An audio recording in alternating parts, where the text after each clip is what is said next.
హల్లెలూయా. దేవుని నామం స్తుతులకి నా వందనాలు. మరి దేవుడు చిత్రమైన కృపను బట్టి ఈ దినం కూడా మనందరినీ సజీవుగా ఉంచి ఆయన సన్నిధిలో నిలబెట్టిన దేవుని నామం స్తోత్రాలు చెల్లిద్దాం. హల్లెలూయా. ప్రసంగి గ్రంథము 7వ అధ్యాయము 14వ వచనాన్ని ధ్యానం చేద్దాం. ప్రసంగి గ్రంథము 7వ అధ్యాయము 14వ వచనాన్ని ధ్యానం చేద్దాం. సుఖదినమునందు సుఖముగా ఉండుము, ఆపద్దినమునందు యోచించుము. ప్రార్థన చేసుకున్నాం. స్తోత్రము తండ్రి, రక్షక కృపగల దేవా యేసయ్యా, నువ్వు ప్రేమించి ఆస్వాదించి మాకిచ్చిన ఈ క్రీస్తు రాకడ రక్షణతోని ప్రార్థన మందిరాన్ని బట్టి నీకు స్తుతులు స్తోత్రాలు చెల్లిస్తున్నాం. అయ్యా, ఇప్పుడు వరకు తండ్రి నీ పాటల ద్వారా మా స్వరాలు ముట్టి పర్వక రాగాలు చేస్తున్నావు. మరి ఎన్నికలేని వాడి తండ్రి నువ్వు ఎన్నికలుస్తున్నాయి పక్షాన్ని నిలబడిన ఆత్మమాలు చేసి నీ ఆత్మ ద్వారా మాతో నాతో ప్రతి ఒక్కరితో ఈ రాత్రి కాల్సిన తండ్రి మాట్లాడబడుతున్నాం. ప్రతి ఒక్కరికి వెరగలసివి గ్రహించగల హృదయాన్ని దయచేయమని, నువ్వే తోడుగా ఉండి నడిపించమని, నువ్వే ఘనత మహిమ ప్రభావం పొందమని నజరేయుడు పవిత్రుడైన యేసయ్య పరిశుద్ధ నామములో అడిగి వేడుకొస్తున్నాము తండ్రి. ఆమేన్. హల్లెలూయా. ఇక్కడ జ్ఞాని అయిన సొలొమోను ప్రసంగిగా ఉంటూ ఆయన అన్ని కూడా అనుభవించేసి ఈ లోకం గురించి సమస్తం కూడా తెలుసుకొని ఆ తర్వాత ఆయన చెబుతున్న మాట ఏంటంటే, ఆ పరిశుద్ధమైన మాట, సుఖదినమునందు సుఖముగా ఉండుము, ఆపద్దినమందు యోచించుము. యోచన అనగా ఆలోచన. ఏంటిదంట? ఆలోచన చెయ్యి. సుఖంగా ఉన్నప్పుడు చాలా చక్కగా సుఖంగా ఉంటాం, ఆనందంగా ఉంటాం, సంతోషంగా ఉంటాం. కానీ ఆపద్దినం వచ్చినప్పుడు ఏమైపోతాం అంటే చాలా గలిబిల్లి అయిపోతాం, ఏం చేయాలో తెలియని స్థితిలో ఉంటాం. అలాంటి సమయంలో నీకు ఆపద వచ్చినప్పుడు ఇక్కడ ఏమన్నాడంటే, నువ్వు యోచన చేయము, తాము చనిపోయిన తరువాత జరుగు దానిని నరులు తెలుసుకొనకుండునట్లు దేవుడు సుఖ దుఃఖములను జతపరిచి ఉన్నాడు. హల్లెలూయా. అంటే తాను చనిపోయిన తర్వాత ఏం జరుగుతుందో తెలుసుకోకుండా ఉండటానికంట ఆయన ఈ లోకములో సుఖము దుఃఖము రెండు కూడా జతపరిచి ఉన్నాడు. హల్లెలూయా. ఎందుకని అంటే దేవుడు మరణం అయిన తర్వాత ఏమవ్వాలో తెలియకుండా ఉంటానిక. ఇప్పుడు ఈ మాట మనం చదువుతూ ఉంటే మరణం అయిన తర్వాత ఏమవుతుందో తెలియకుండా ఉండాలంట. అంటే మరణం అయిన తర్వాత ఏమవుతుందో తెలుస్తానికి ముందు మనం ఆలోచించాల్సిన విషయం ఏంటంటే, ఇక్కడ మరణము అనేది మనిషికి కంపల్సరీ వస్తుంది. మనిషి కనుక ఈ మరణాన్ని కనుక ధ్యానం చేసి ఆలోచిస్తే మనం ఏం చేస్తాం? ఈ లోకంలో ఏమీ చేయలేం. ఎందుకు? ఈ సంపాదన ఎందుకు, ఈ బ్రతుకు ఎందుకు, ఈ ఆనందం ఎందుకు, ఈ దుఃఖం ఎందుకు? అసలు ఈ మరణం ఎంత చేసినా ఈ సంపాదన చేసినా కూడా నేను ఒకప్పుడు ఎన్నింటి కూడా వదిలేసి వెళ్ళిపోవాలి కదా, ఎన్ని నాకెందుకు అనేసి మనిషి ఏం చేస్తారంట, ఆలోచించిన ఆలోచన రాదిక ఈ మనిషికి బ్రతకాలన్న ఆలోచన. ఎందుకని? అందుకే ఆ మరణాన్ని నువ్వు జ్ఞాపకం చేసుకోకుండా ఉండడానికి ఏం చేశాడు? సుఖము దుఃఖము. హల్లెలూయా. ఏం చేశాడంట? మనిషికి సుఖము దుఃఖము రెండు జతపరిచాడు. ఇక్కడ ఎప్పుడైతే ఈ సుఖంగా ఉంటామో ఆ సుఖ దినములో చక్కగా ఆనందిస్తూ ఉంటాం. దుఃఖ దినములు అంటే వచ్చినప్పుడు దాన్ని ఎలా దాన్ని సమస్యను పరిష్కరించుకోవాలో ఈ ఆలోచనలో మనిషి జీవితంలో జీవిస్తూ ఉంటాడు. హల్లెలూయా. ఆ జీవితంలో ఉన్నప్పుడు అంట ఏమైపోతుందంటే మనకి ఈ మరణం అనేది గుర్తుకు రాదు. హల్లెలూయా. ఏమంటాడంట, అరే ఇది ఈ రోజు తింటాము కాసేపు చచ్చిపోతామనే ఆలోచన వచ్చిందంటే ఏ మనిషి ఏ పని చేయడు. అయితే ఇక్కడ సుఖదినములో సుఖించుము, ఆపద్దినములో యోచన చేయము అన్నాడు. హల్లెలూయా. యోచన అంటే ఆలోచన. కొంతమందికి ఈ ఆలోచన శక్తి రాదు. ఈ ఆలోచన లేకపోయినప్పుడంట మనిషి ఎలా ఉంటాడు, ఎలా అవుతాడు అని ఈ జ్ఞాని అయిన సొలొమోను అనే ఒక మాట చెబుతున్నాడు. చూడండి, ఇదే ప్రసంగి గ్రంథంలో 3వ అధ్యాయంలో 17వ వచనంలో, ఈ 3వ అధ్యాయంలో మొత్తం కూడా ఆయన చెప్పుకుంటూ వస్తూ ఉన్నాడు. చెప్పుకుంటూ ఈ 17వ వచనంలోకి వచ్చేటప్పటికి ప్రతి ప్రయత్నమునకును ప్రతి క్రియకును తగిన సమయం ఉన్నదనియు తగిన సమయం ఉన్నది. ఏంటి అంటే ఆలోచిస్తున్నాడంటే ఈయన ఏం చెబుతున్నాడమ్మా? ఏం చెబుతున్నాడు? మరి చదువు మాట. ప్రతి ప్రయత్నమునకును ఏంటంట? మనం చేసే ప్రతి ప్రయత్నమునకును ప్రతి క్రియకును తగిన సమయం ఉన్నదనియు నీతిమంతులకును దుర్మార్గులకును దేవుడే తీర్పు తీర్చుననియు నా హృదయములో నేను అనుకుంటుని. హల్లెలూయా. నా హృదయంలో అనుకుంటున్నాడు. ఏంటి ఈ ప్రపంచంలో ఇలా జరుగుతుంది? న్యాయము జరిగిన చోట అన్యాయం జరుగుతుంది. నీతిమంతుడేమో తిండి లేక సరిపోతున్నాడు, దుర్మార్గుడేమో చక్కగా ఆనందిస్తూ సరిపోతున్నాడు. ఇవన్నీ కూడా వివేచన చేసుకుంటూ వస్తున్నాడు. ఇవన్నీ కూడా ఏంటి ఈ లోకంలో అని పరిశీలన చేసుకుంటూ వస్తూ ఆయన రాత్రికి ఇక్కడికి వచ్చేటప్పటికి ప్రతి పనికి ఒక సమయం ఉందంట, ప్రతి క్రియకి సమయం ఉందంట. దేవుడే తీర్పు తీర్చుననియు అంటే ప్రతి దానికి కూడా ఎవరు తీర్పు తీర్చారంట? అంతే కదా. ఒకసారి మనకి ఎప్పుడు అక్కడ అధ్యయనం చేసి అవన్నీ చేసినప్పుడు అమ్మట వాళ్ళకి తీర్పు రానప్పుడు ఏమనిపిస్తుంది అంటే, దేవుడే తీర్పు తీస్తాడే, సమయం ఉంది, తప్పించుకోవడానికి ఏమి లేదు, సమయం ఉందని మనం సమర్థించుకుంటూ ఉంటాం. ఒక సమయంలో సమర్థించడం కాదు, అది నిజమంట. జ్ఞాని సొలొమోను అన్నాడు, ఇది నిజం. ఒక సమయం ఉంది, అక్కడ అన్యాయస్తుడికి న్యాయవంతుడికి కూడా తీర్పు తీర్చే సమయము. ఆ తీర్పు తీర్చేది ఎవరంటే దేవుడే. హల్లెలూయా. ఎవరంట? దేవుడు తీర్పు తీర్చడానికి సంగతి. కాగా తాము మృగముల వంటి వారమని నరులు తెలుసుకొనున్నట్లును దేవుడు వారిని విమర్శించున్నట్లును ఇలాగు జరుగుచున్నదని అనుకుంటిని. నరులకు సంభవించినది ఏదో అదే మృగములకు సంభవించినది. వాటికి కలుగు గతి ఒక్కటే. నరులు చచ్చునట్లు మృగములను చచ్చును. సకల జీవులకు ఒకటే ప్రాణము. మృగముల కంటే నరులకు ఎక్కువేమీ లేదు. సమస్తమును వ్యర్థము. సమస్తము ఒక్క స్థలమునకే పోవును. సమస్తము మట్టిలో నుండి పుట్టెను.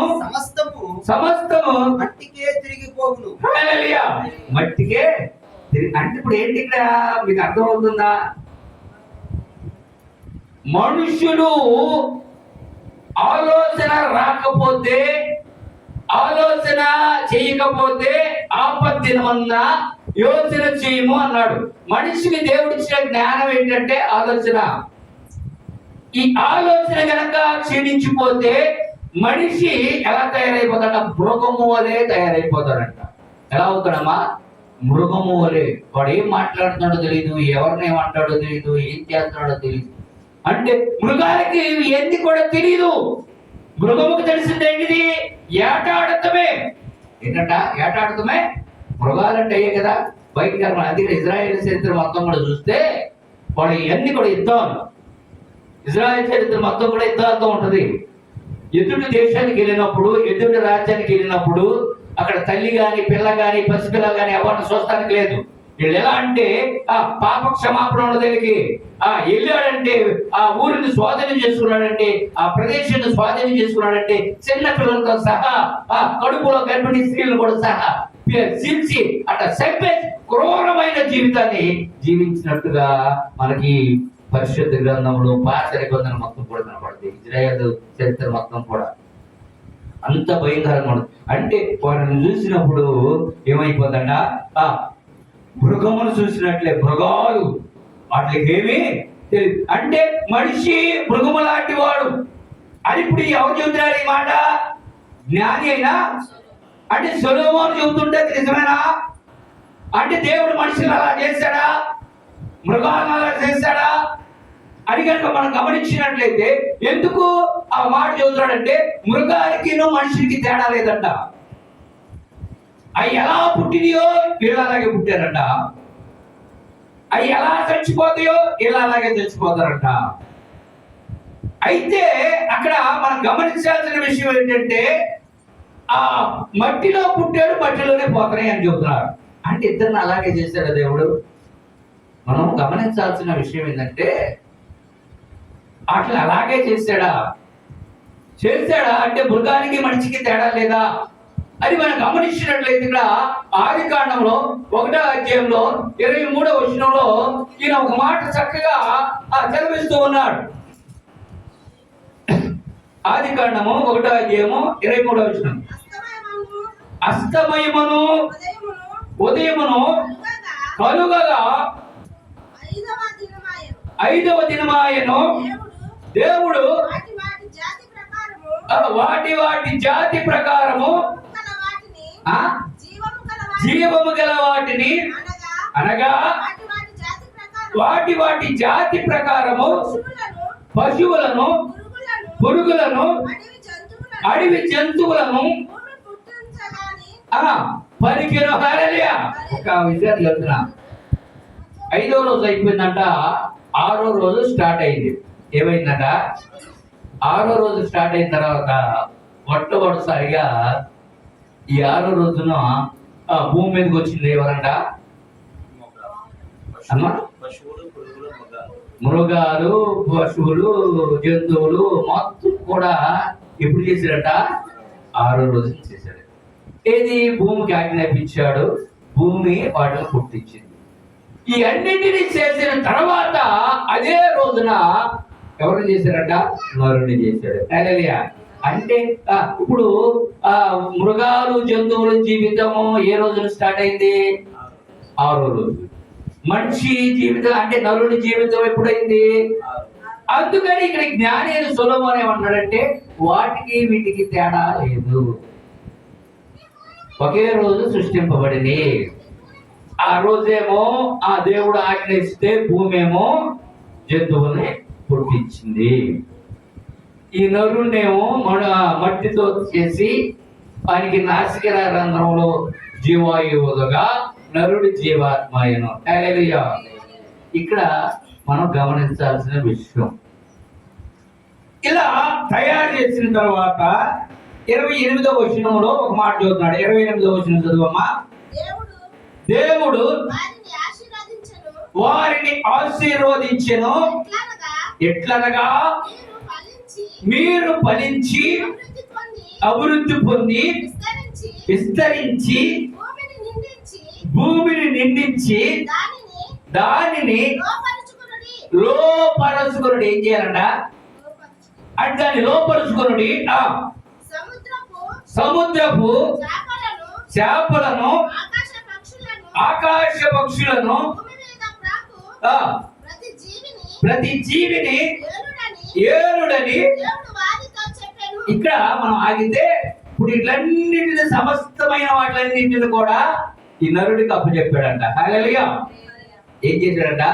నరుడికి అప్పచెప్పి వాటిని వేలండి అని చెప్పాడు. దేవుడు ఇదిగో భూమి మీద ఉన్న విత్తనములిచ్చు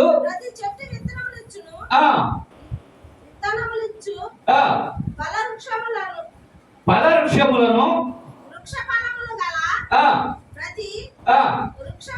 వృక్షమును మీకు ఇచ్చి ఉన్నాను.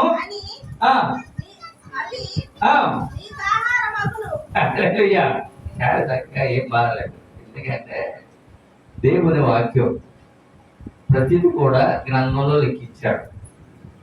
మనం ఎలా చేయాలో ఎలా చేయకూడదో, ఏం చేయాలో ఏం చేయకూడదు అనేది మొత్తం కూడా ఈ పరిశుద్ధ గ్రంథంలో మనకి లిఖించారు.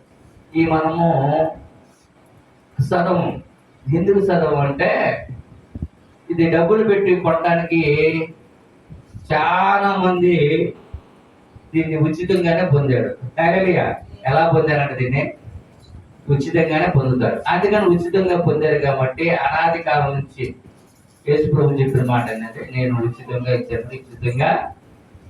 అందుకని ఇది ఉచితంగా వచ్చింది కాబట్టి చాలా వరకు చదవం, తీసుకెళ్ళి ఆ పక్కన పడేస్తాం. 10 రూపాయల నోట్స్ పిల్లలకి కొట్లో కొరకు ఇస్తే దాన్ని చదివించి లేదా రాయించి గందరగోళం చేస్తాం. ఎందుకని అది డబ్బులు పెట్టి అన్నది కాబట్టి. ఇదేమో అందుకని దేవుడి కృపంట మనకి ఎలా వస్తుందంటే ఉచితముగా వస్తుంది. హల్లెలూయా. ఏదైనా ఆపద వచ్చినప్పుడు ఏమంటామంట, దేవా అనగానే, అయ్యా అనగానే మనకి సహాయము దొరుకుతుంది. ఆయన అంత జాలిగా రావడం అనమాట. అందుకని ఈయన అన్నాడు, ఇక మీకు ఫలవృక్షములను ఆహారముగా ఇచ్చేదను అన్నాడు. హల్లెలూయా. ప్రతి పచ్చని చెట్టు ఈ మృగాలకి, చెట్లకి, వాటికి ఆహారం ఇచ్చేదను అన్నాడు. ఎప్పుడైతే ఆ మాట అన్నాడో మనిషి ఏం చేశాడంటే శాకాహారిగా అయిపోయాడు. ఎప్పుడైతే అలా బ్రతుకుతున్న తర్వాత నోవహు టైం వచ్చింది. ప్రజలందరూ కూడా జల ప్రళయంతో కొట్టుకుపోయారు. నోవహు కుటుంబం ఒకటే మిగిలిన తర్వాత అక్కడ ఒక మాట చూస్తున్నాడు చూడండి. ఆదికాండము 9వ అధ్యాయం 1వ వచనంలో, ఆదికాండము 9వ అధ్యాయం 1వ వచనంలో,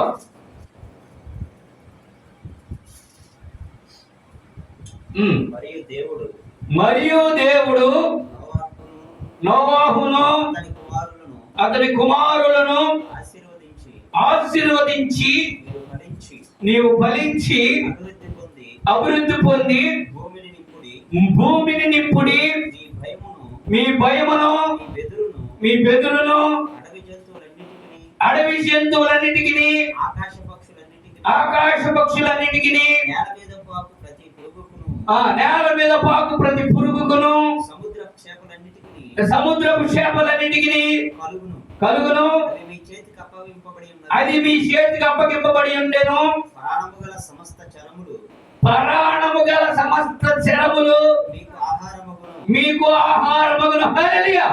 మీరు చాలా గమనించాల్సిన విషయం, ఈరోజు ఈ భూలోకంలో కొట్టుకుంటు, మన భారతదేశంలో ఎక్కువ కొట్టుకు వస్తుంది దీని దగ్గరే. ఏమని? మొట్టమొదటిసారిగా దేవుడు అన్నాడు, మీకు ఫలవృక్షములు మొత్తం కూడా ఆహారం ఇచ్చాను అన్నాడు. అవునా? అక్కడ ఈ ఫలవృక్షంలోనే తినేవాడు, ఇంకేం తినేవాడు కాదు. పంటలు పండించుకొని బియ్యము, ఆహారము, గోధుమలు ఇలాంటివన్నీ కూడా చాహాకారాలు అవన్నీ తింటూ ఉండేవాళ్ళు. ఎప్పుడైతే ఈ జల ప్రళయంలో మొత్తం పోయిందో, నోవహు కుమారుడు వచ్చాడు, నోవహులే ఉన్నారు, వాళ్ళకి అప్పుడు ఏం చేశాడంటే ఇటు శాకాహారం ఇటు మాంసాహారం కూడా ఇచ్చాను అన్నాడు. హల్లెలూయా. ఇక్కడ నుంచి ఇక ప్రతి జంతువును కూడా తింటూ ప్రేమ చేశారు. ఈ రోజున మనము ఇటు మాంసాహారం తినకూడదు, ఇటు శాకాహారం తినాలి. ఇటు శాకాహారం తింటేనేమో మనకి ఆరోగ్యం రాదు అంటానికి ఈ రెండు కూడా దేవుడే ఇచ్చాడు. హల్లెలూయా. అది మనం గమనించాలి.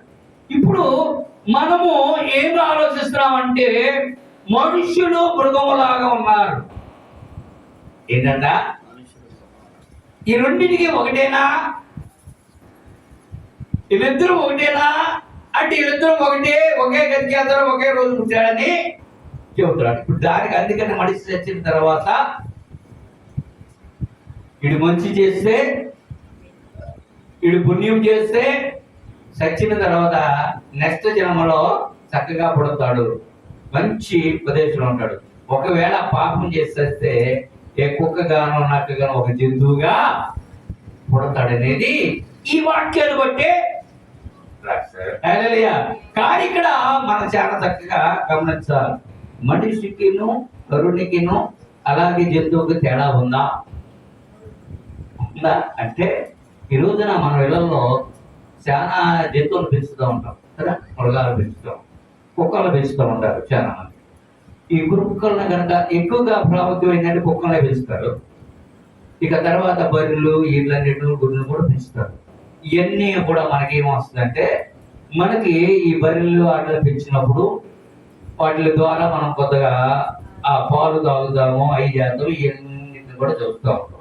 కానీ మనం గమనించాల్సిన విషయం ఏంటంటే, ఏ బర్రె అయినా ఏ ఆవు అయినా, ఏ జంతువు అంటే మనం ఉండే పోషించే ఏ జంతువులైనా సరే వాటికి మనం మేతేస్తూ ఉంటాం, వాటిని మనం చేస్తాం. అవి మనం చెప్పిన పని చేస్తూ ఉంటాయి, అంతేనా?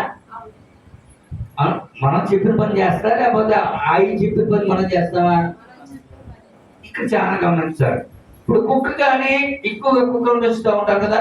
ఈ కుక్కల స్వభావం చూసినా కూడా, మనం ఎప్పుడు చూసినా కూడా కుక్కకి మనం చెప్పేది అది అర్థం చేసుకొని చేస్తుందా, లేకపోతే అది అర్థం చేసిన దాన్ని మనిషి చేస్తాడా? ఇది ఈ రెండింటిని చాలా జ్ఞాపకం చేసుకోవాలి. అంటే మనిషి ఏదైతే చెబుతాడో, మనిషి ఎలా అయితే నడమంటాడో అలా నడిచే ఏ జంతువులు, అవునా కదా? మరి వాటికి ఏమి లేదు అమ్మా, మాట లేదా, ప్రాణం లేదా? ప్రాణం ఉంది, మాట కూడా ఉంది. అది కుక్క కాలకు మనబడుతుంది. బొయ్యి మందనుకో, అది మాటే. అది మనకు తెలియకపోయినా కుక్కలకి మనిషి వచ్చిందంటే అది దానికి మాట ఉంది, చూపు ఉంది, చెవులు ఉన్నాయి, అన్నీ ఉన్నాయి. ఆఖరికి బ్రతికే స్థితి కూడా ఉంది దానికి. ఎదుటి వ్యక్తి చేస్తూ ఉంటాడు. ఇప్పుడు ఇక్కడ మనం ఆలోచించింది, దానికి ఏమి లేదు, ఏమి లేదు. దానికి ఏం పెట్టాడు దేవుడు? ప్రాణము. ఆ నోవహు చరిత్ర, అదే 9వ అధ్యాయం చదువుతూ ఉంటే, దాని రక్తమును మీరు, ఎందుకంటే సర్వ శరీరులకు ఆ రక్తమే ప్రాణము. హల్లెలూయా! మీకు అర్థమవుతుందా? ఇప్పుడు జంతువులన్నిటికి కూడా ఏమి లేదంట, సొంతగా ఆలోచించే శక్తి లేదు. హల్లెలూయా! ఏమి లేదంట, సొంతగా ఆలోచించే శక్తి లేదు. ఎందుకని? ఇప్పుడు ఇక్కడ అంటున్నాడు, ఈ రెండింటికి ఏ తేడా లేదు, నరుడికి మృగముకి ఏ తేడా లేదు అన్నాడంటే ఇక్కడ తేడా ఉందా లేదా? ఉందా లేదా? మరి ఏంటి మనం ఆలోచించాల్సిన విషయం ఏంటంటే, మృగములకు కానీ జంతువులకు కానీ దేవుడు ఏం చేశాడు? ఆలోచించే శక్తి దానికి లేదు. ఆలోచించేదే శక్తి ఎవరికి ఉందంట? మనిషికి ఉంది. అందుకని సుఖదినమును సుఖించుము, ఆపద్దినమున ఆలోచన. అర్థమవుతుందా? ఆ ఆలోచించే శక్తి దేనికి లేదంట? మృగాలకు లేవు, జంతువులకు. ఇప్పుడు ఆలోచించేది ఎక్కడ ఉంటుంది? ఆలోచించేది ఏది ఆలోచిస్తుంది?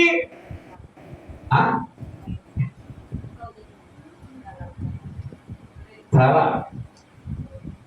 ఈ తలలో ఏముంటుందంట? ఆలోచన. అంటే తలలో ఉంటుందా, లేదా గుండెలో ఉంటుందా? ఎక్కడ ఉంటుంది చెప్పండి? తలలో ఆలోచిస్తుందా, లేదా గుండెలో ఆలోచిస్తుందా? గుండె పని ఏంటి? రక్తాన్ని శుద్ధి చేసేది. ఇప్పుడు రక్తాన్ని శుద్ధి చేసేదాన్ని ఏమంటారు? మనస్సు అంటారు. సర్వ శరీరులకు రక్తమే ప్రాణం. ఈ గుండెని ప్రాణం అంటారు. అది ప్రతి జంతువుకు ఉంది. అందుకనే వీరికి అర్థముగా ఏం చేస్తారంటే, యేసు ప్రభు ఆ బొమ్మను పెట్టి ఆ గుండెకి ముళ్ళ కిరీటం పెడతారు, అగ్గిని పెడతారు. అంటే హృదయము ఇదే అన్నారు. ఏమన్నారట? ఇది కాదు హృదయం, ఇది దీని మనస్సు అంటాడు. అందుకనే పౌలు అంటాడు, నేను ఆత్మతో ఆరాధిస్తాను, మనస్సుతో ఆరాధిస్తాను.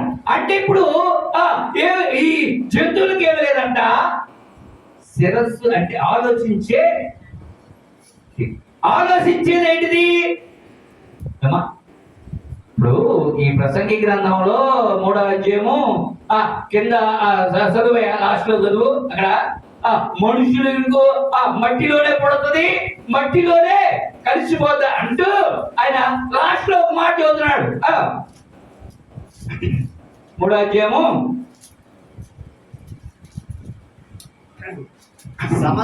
సమస్తము ఒక్క స్థలముకే పోవును, సమస్తము ఒక్క స్థలముకే పోవును, సమస్తము మట్టిలో నుండి పుట్టెను, సమస్తము మట్టిలో నుండి పుట్టెను, సమస్తము మట్టికే తిరిగిపోవును, సమస్తము మట్టికే తిరిగిపోవును.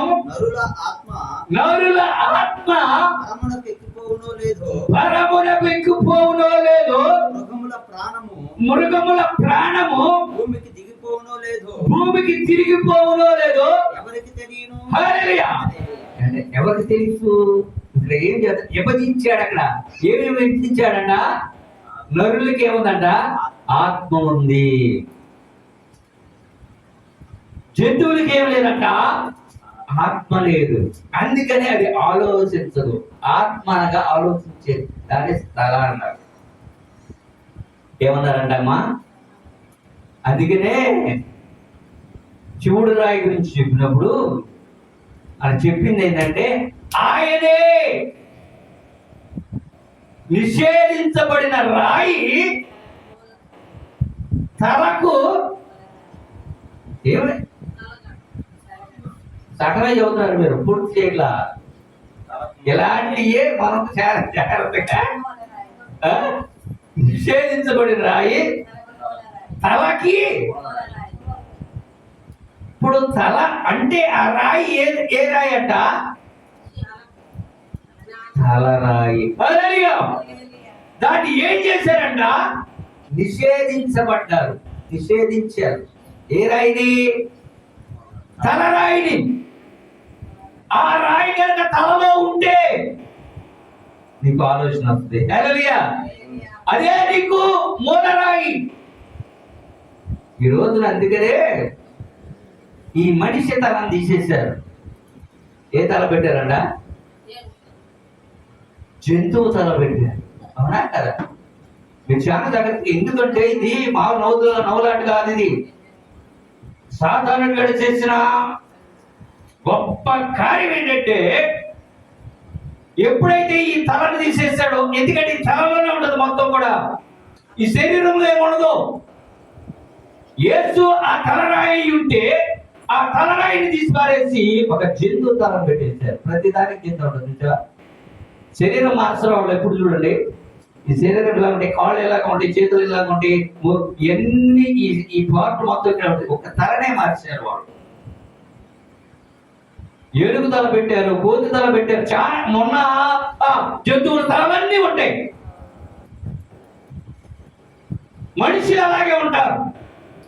కానీ యేసు ప్రభు అన్నాడు, నేను గొర్రెల గొప్ప కాపరిని. హల్లెలూయా.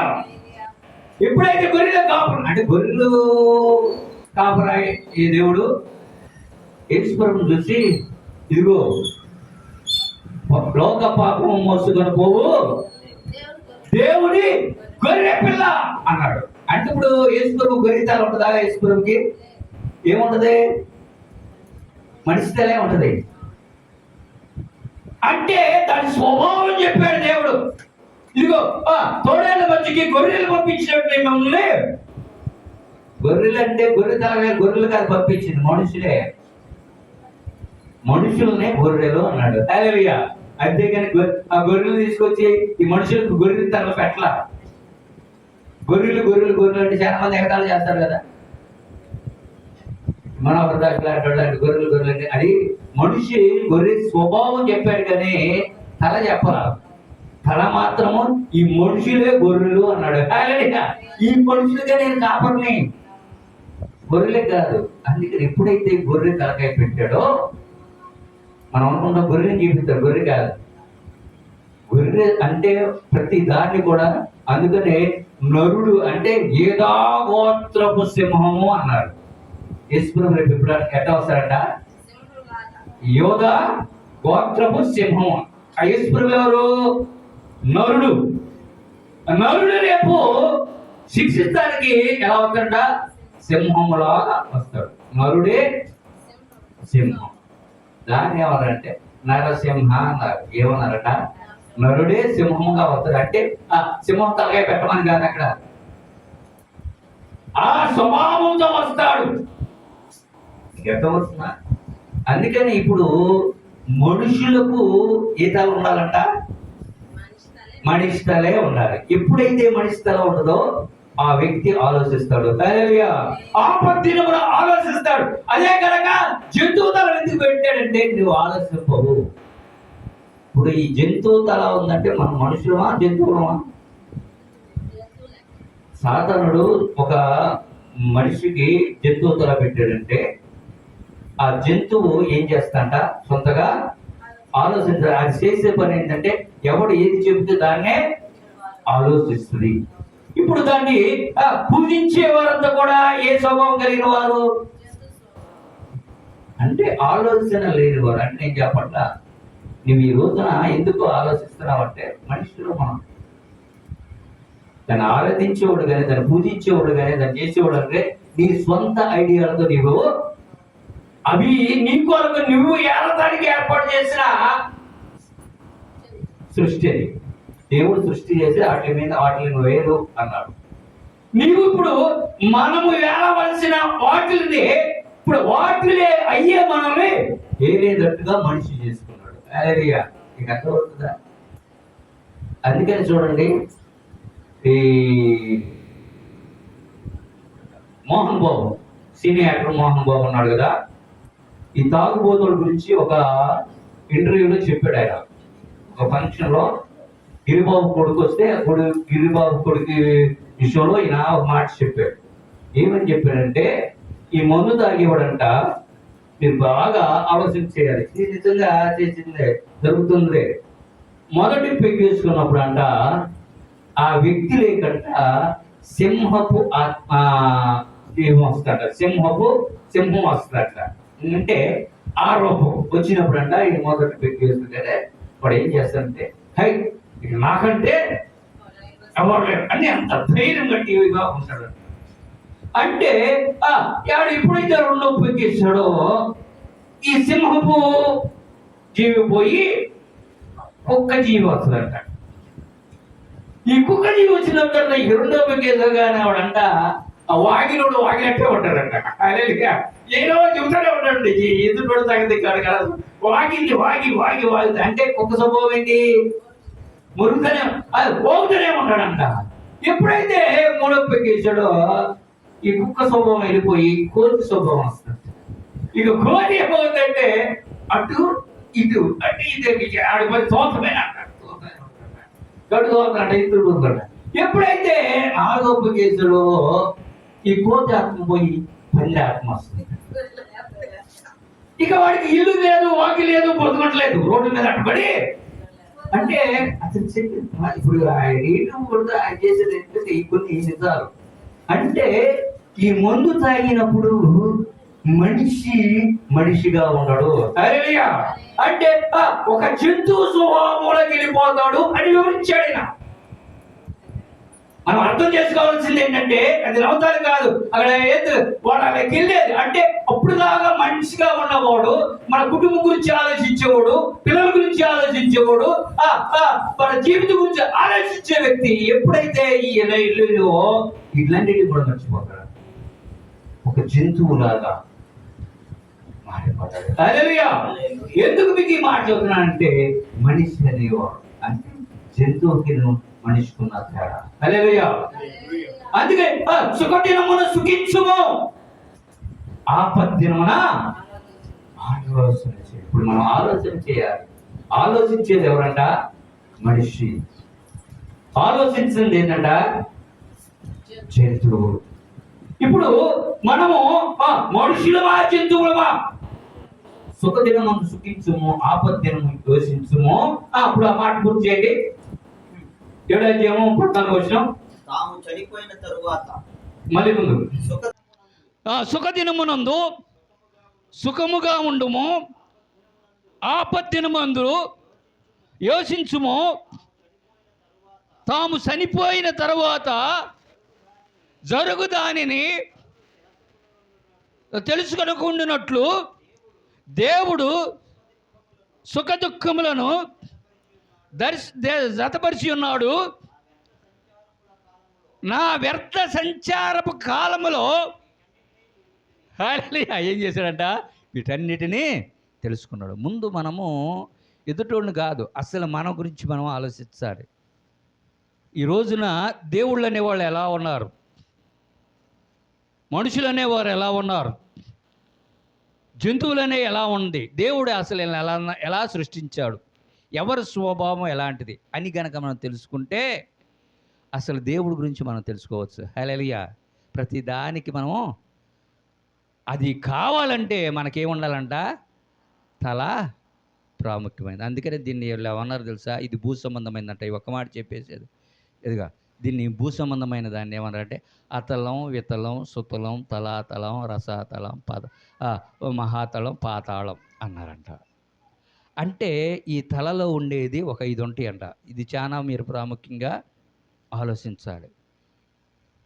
దీన్ని ఏమన్నా అతలం, ఇది అంతా కూడా భూ సంబంధమైంది, పరలోక సంబంధమైంది కాదు.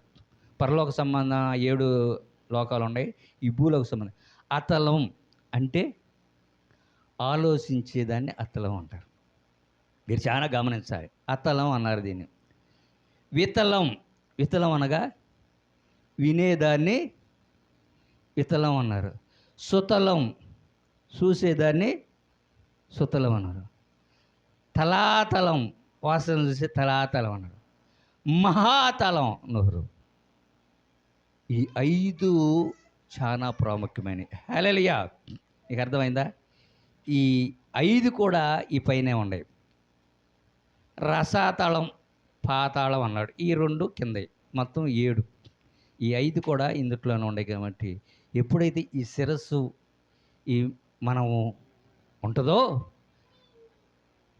అప్పుడు మనము మనిషిలాగా ఆలోచిస్తాం. హల్లెలూయా. అందుకని ఈ తలకి ఏ తల రావాలంటే మనకి యేసు నిషేధించబడింది. అందరూ కూడా ఎంటేసారంటే ఇది అవసరం లేదు మాకని చెప్పాను కదా.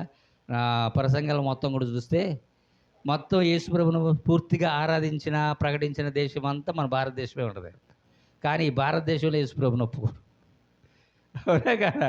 కానీ భారతదేశంలో కాకుండా కానీ దేశాలు మొత్తం కూడా యేసు ప్రభువును ఆరాధించే, ధర్మశాస్త్రాన్ని ఆరాధిస్తే కానీ అంత ప్రాముఖ్యమైంది. ముఖ్యంగా మనం తెలుసుకోవాల్సిందంటే ఈ తల ఎవరిదై ఉండాలంట? యేసయ్యదై ఉంటే మనకంత కూడా. అందుకని సుఖం వచ్చినప్పుడు సంతోషిస్తాం, ఆపద వచ్చినప్పుడు ఆలోచిస్తాం. మనం ఎలా అవ్వంటాం? మృగాల్లాగా అవ్వు. ఆ మృగాల్లో అవ్వకుండా అవ్వాలంటే, ఆ జ్ఞానాన్ని పొందాలంటే మనం ఇప్పుడు ఏ రూపంలో ఉండాలంట? యేసు రూపంలో ఉండాలి. అలాంటి దీవెన మనం పొందాలని మాటలు దేవుడు దీవించి ఆశీర్వదించునుగాక. హల్లెలూయా.